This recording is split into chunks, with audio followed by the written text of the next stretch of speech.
दोस्तों, हम सब जानते हैं कि नवरात्रों में प्याज और लहसुन का प्रयोग नहीं किया जाता। पर यह प्रयोग क्यों नहीं किया जाता?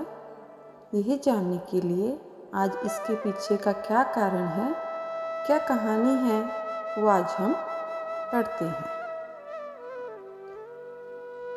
वैसे तो हिंदू धर्म में कई मान्यताएं हैं, लेकिन जब बात नवरात्रे में प्याज और लहसुन खाने की बात आती है तो सभी लोग अच्छे से इस नियम का पालन करते हैं।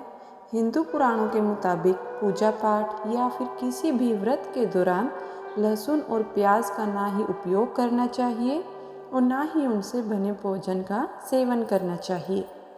हिंदू पुराणों में बताई गई कथा मुताबिक जब देवता और असुरों के बीच सागर मंथन हो रहा था तो उसमें 9 रत्न निकले थे और आखिरी में अमृत निकला था। इसके बाद भगवान विष्णु ने मोहिनी का रूप लिया और देवताओं को अमृत पिलाने लगे। तभी 2 दानव राहु केतु ने देवताओं का रूप रख लिया और अमृत पी लिया।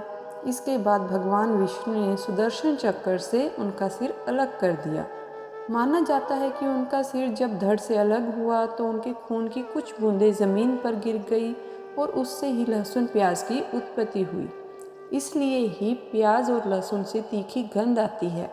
यह भी बताया जाता है कि राहु केतु के शरीर में अमृत की कुछ बूंदें पहुंच गई थी, इसलिए उनमें रोगों से लड़ने की क्षमता पाई जाती है। यह भी कहा जाता है प्याज और लहसुन के अधिक प्रयोग से धर्म से इंसान का मन भटक जाता है और दूसरे कामों में लगने लगता है। पुराणों में प्याज और लहसुन को राजसिक और तामसिक माना जाता है।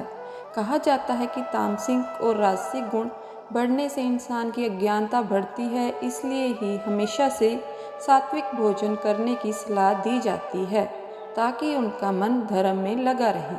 तामसिक भोजन जैसे मांस, मछली, प्याज, लहसुन आदि राक्षसी प्रवृत्ति के भोजन कहलाते हैं, जिसके सेवन से घर में अशांति, रोग और चिंताएं घर में प्रवेश करती हैं। इसलिए प्याज लहसुन का सेवन खाना हिंदू धर्म में वर्जित माना जाता है। आयुर्वेदिक और वैज्ञानिक कारण क्या है, सुनिए।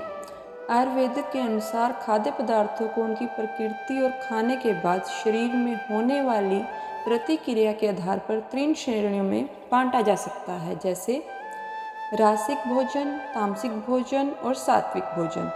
व्रत के दौरान लोग सात्विक भोजन करते हैं, लेकिन इसके पीछे धार्मिक मान्यता के अलावा एक वैज्ञानिक कारण भी है। शारदीय नवरात्रे अक्टूबर-नवंबर के महीने में आती है, जिस दौरान मौसम गर्म ऋतु से सर्दियों के मौसम में जाने लगता है। मौसम बदलने के कारण इम्यूनिटी कमज़ोर होने लगती है। ऐसे में इस मौसम में सात्विक भोजन करने से डाइजेशन सही रहता है और शरीर के टॉक्सिन्स शरीर से बाहर आते हैं। विज्ञान के मुताबिक प्याज और लहसुन को तामसिक प्रकृति का माना जाता है और कहा जाता है कि यह शरीर में मानसिक और भावनात्मक ऊर्जा को बढ़ा देता है, जिससे मन भटक जाता है। इसलिए नवरात्रि के उपवास के दौरान इसकी अनुमति नहीं है।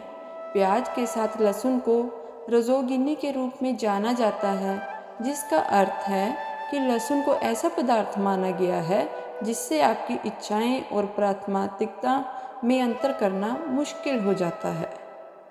वीडियो अच्छे लगे तो शेयर करें। धन्यवाद।